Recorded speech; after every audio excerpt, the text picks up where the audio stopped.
ನೀವು ದಿನ ಬೆಳಗ್ಗೆ ಸೂರ್ಯನಿಗೆ ನಮಸ್ಕಾರ ಮಾಡುತ್ತೀರಾ? ಬೆಳಗ್ಗೆ ಬೇಗ ಎದ್ದು ಸೂರ್ಯನಿಗೆ ಏಕೆ ನಮಸ್ಕರಿಸಬೇಕು? ಇದರ ಹಿಂದೆ ಇರುವ ವೈಜ್ಞಾನಿಕ ಮತ್ತು ಸಾಂಪ್ರದಾಯಿಕ ಕಾರಣಗಳನ್ನು ತಿಳಿಯೋಣ ಬನ್ನಿ.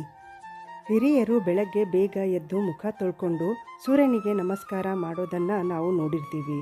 ಇದು ಸಂಪ್ರದಾಯ ಅಂತ ಅಂದ್ಕೊಂಡಿರಬಹುದು, ಆದರೆ ಇದರಲ್ಲಿ ಆರೋಗ್ಯಕರ ಆಚರಣೆಯೂ ಕೂಡ ಅಡಗಿದೆ.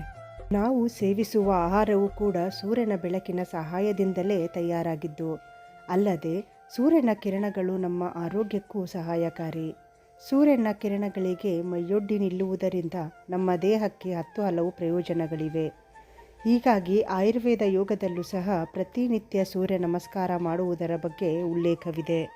ಜಗತ್ತಿಗೆ ಮಾತ್ರವಲ್ಲ, ದೇಹದ ಆರೋಗ್ಯಕ್ಕೂ ಬೆಳಕು ನೀಡುವ ಸೂರ್ಯನಿಂದ ಎಷ್ಟೋ ಜನರು ತಮ್ಮ ದೇಹವನ್ನು ಸ್ಪರ್ಶಿಸದಂತೆ ಕಾಪಾಡಿಕೊಳ್ಳುತ್ತಾರೆ.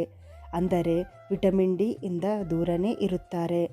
ನಮ್ಮ ಆರೋಗ್ಯಕರ ಬೆಳವಣಿಗೆಗೆ ವಿಟಮಿನ್ ಡಿ ತುಂಬ ಅಗತ್ಯ. ಮೂಳೆಗಳ ಬೆಳವಣಿಗೆಗೂ ಅಗತ್ಯವಾದ ಕ್ಯಾಲ್ಸಿಯಂ ಮತ್ತು ಫಾಸ್ಫರ್ ದೇಹಕ್ಕೆ ಪೂರಕವಾಗುವುದು ವಿಟಮಿನ್ ಡಿ ಇಂದಲೇ. ಅಷ್ಟೇ ಅಲ್ಲದೆ ಡಯಾಬಿಟಿಕ್, ಕ್ಯಾನ್ಸರ್ನಿಂದ ದೂರ ಇಡುತ್ತೆ, ಇಮ್ಯುನಿಟಿ ಬೂಸ್ಟ್ ಮಾಡುತ್ತೆ, ಬ್ಲಡ್ ಪ್ರೆಷರ್ ಕಡಿಮೆ ಮಾಡುತ್ತೆ, ಚರ್ಮ ಕಾಯಿಲೆ ಗುಣಪಡಿಸುತ್ತೆ, ಶಕ್ತಿ ಹಾಗೂ ಆರೋಗ್ಯ ಹೆಚ್ಚಿಸುತ್ತದೆ, ಆತಂಕ ಮತ್ತು ಖಿನ್ನತೆ ನಿವಾರಣೆ ಆಗುತ್ತೆ, ಕಣ್ಣು ಮತ್ತು ಮೆದುಳಿನ ಆರೋಗ್ಯವೂ ಕಾಪಾಡುತ್ತೆ, ಮಗುವಿಗೂ ಸೂರ್ಯನ ಎಳೆ ಬಿಸಿಲು ಕಾಮಾಲೆ ಕಾಯಿಲೆಯಿಂದಲೂ ಕಾಪಾಡುತ್ತೆ. ಸೂರ್ಯನ ಎಳೆ ಬಿಸಿಲಿನಿಂದ ಇಷ್ಟೆಲ್ಲ ಉಪಯೋಗ ಇದ್ರೂ ಕೂಡ ಹಿರಿಯರು ಯಾಕೆ ಬೆಳಗಿನ ಬಿಸಿಲಲ್ಲಿ ಅರ್ಧ ತಾಸು ನಿಲ್ಲಿ ಅಂತ ಹೇಳಲಿಲ್ಲ? ಯಾಕೆ ಸೂರ್ಯನಿಗೆ ನಮಸ್ಕಾರ ಮಾಡಬೇಕು ಅಂತಾನೆ ಹೇಳಿದರು? ಸೂರ್ಯನ ಎಳೆ ಬಿಸಿಲಿಗೆ ಮೈಯೊಡ್ಡಿ ಎಂದಷ್ಟೇ ಹೇಳಿದರೆ ನಮ್ಮಲ್ಲಿ ಅದನ್ನು ಸ್ವಲ್ಪ ಜನ ಪಾಲಿಸುತ್ತೇವೆ. ಆದರೆ ನಮಗೆ ಒಳ್ಳೆಯದಾಗಲಿ ಎಂಬ ಆಚರಣೆಗೂ ದೇವರ ಭಕ್ತಿಯನ್ನು ಸೇರಿಸಿದರೆ ಅದನ್ನು ಖಂಡಿತವಾಗಿಯೂ ನಾವು ಪಾಲನೆ ಮಾಡುತ್ತೇವೆ.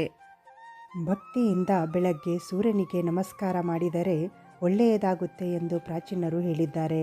ಹಾಗಾದರೂ ಸೂರ್ಯನ ಎಳೆ ಬಿಸಿಲು ಮೈಮೇಲೆ ಬೀಳಲಿ ಎಂದು ಹಿರಿಯರು ಹೇಳಿದ ಆಚರಣೆಗಳ ಹಿಂದೆ ಪ್ರಮುಖವಾದ ಕಾರಣಗಳಿವೆ. ನಾವು ರೂಢೀಕರಿಸುವುದರ ಜೊತೆಗೆ ನಮ್ಮ ಮಕ್ಕಳಿಗೂ ತಿಳಿ ಹೇಳಬೇಕು. ಧನ್ಯವಾದಗಳು. ನಿಮಗೆ ಈ ಮಾಹಿತಿ ಉಪಯುಕ್ತ ಅನಿಸಿದರೆ ಲೈಕ್, ಶೇರ್, ಕಾಮೆಂಟ್ ಮತ್ತು ಸಬ್ಸ್ಕ್ರೈಬ್ ಮಾಡಿ.